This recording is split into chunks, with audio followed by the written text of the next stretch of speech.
Ladies and gentlemen,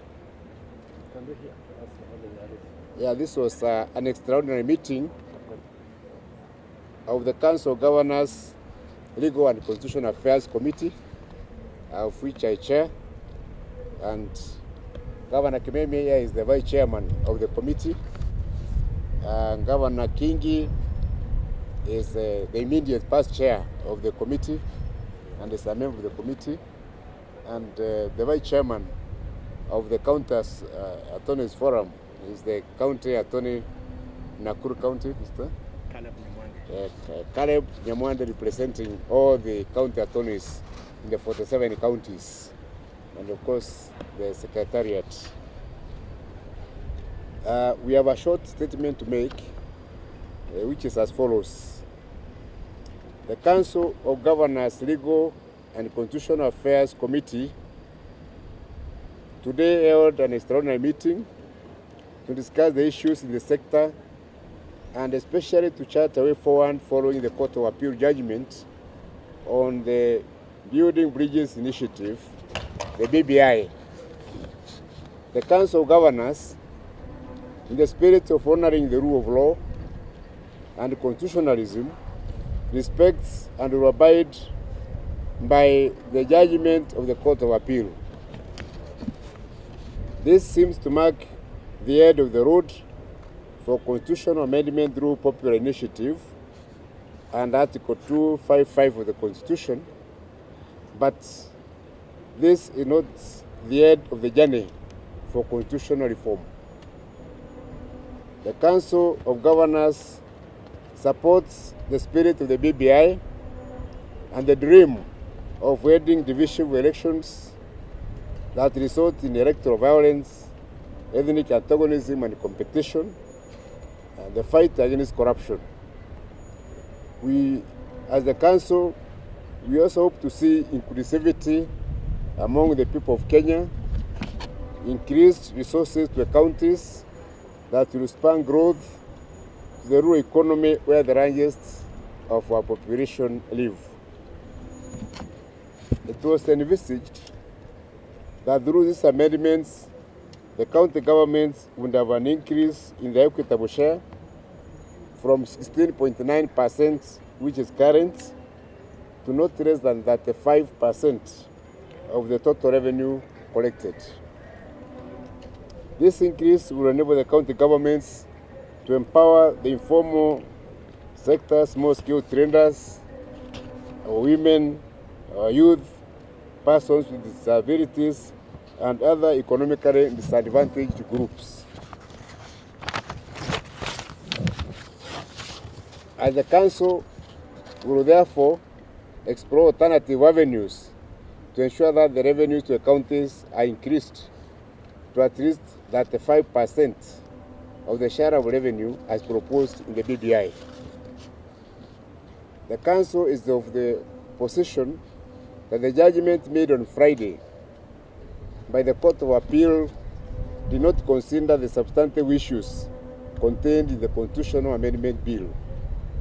The Court's decision largely focused on procedural aspects of the constitutional amendment process through popular initiative.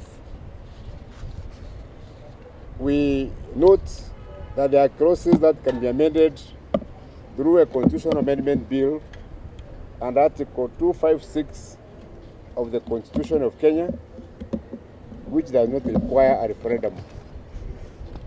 These clauses, as proposed in the BBI through the Constitutional Amendment Bill of 2020, which has already passed through both houses of Parliament. So they were passed, these clauses were passed by the National Assembly, they were also passed by the Senate, and they include one, Article 202 of the Constitution on the equitable sharing of national revenue, which will ensure that counties are adequately resourced. They also include Article 203 of the Constitution on equitable share, and this is the one which provides for increase of the percentage of funds allocated to county governments from a minimum of 15% to 35%. This will strengthen devolution and ensure that county governments have adequate funds to carry out their operations. And we have Article 204 of the Constitution, the Equalization Fund, and the amendment seeks to increase the lifespan of this fund from 20 years to 30 years. And this will take care of the marginalized areas of this country. We also look at Article 207, which provides for revenue funds for county governments. This amendment seeks to establish County Assembly Fund as one of the funds in the county, and it will separate the funds of the county assemblies from those of the county executive, thereby strengthening the county assemblies.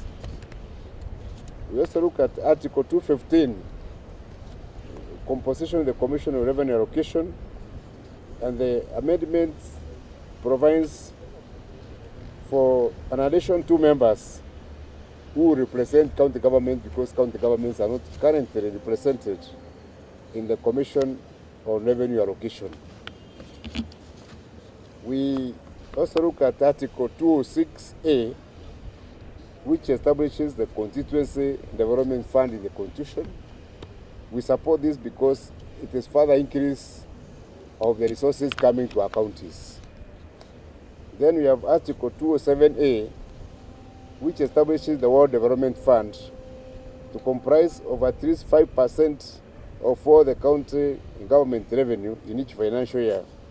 And this will ensure equitable distribution and development in the wards of all the money allocated to the county governments. We also consider the amendments to Higher Education Loans Board, which creates a 4-year loan repayment moratorium for university students. We also support the amendments to the Micro and Small Enterprises Act of 2012, which proposes to give the micro and small enterprises a 7-year tax break.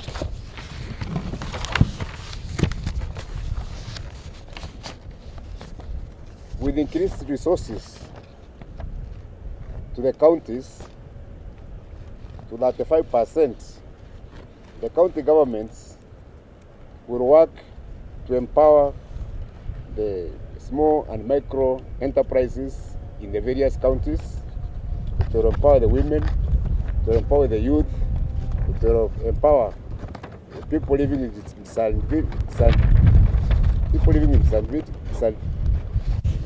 disabilities, and also all other economically marginalized groups within our counties.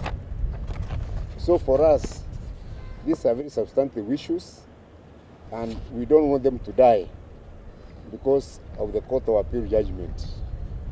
Therefore, the Council of Governors will work with other stakeholders, including the Legal Affairs Committees on both the National Assembly and the Senate, to ensure that these amendments are passed through Parliament before the next general election. This is the moment to test the political will, the seriousness and genuineness of those, especially in the political class, who are supporting BBI. We expect them to come out strongly to support the bill which the COG is going to sponsor for amendment of the Constitution through a parliamentary initiative and Article 256 of the Constitution. Thank you very much. That's the statement we wanted to share with you. We have a matrix of those amendments which our Secretariat is going to share.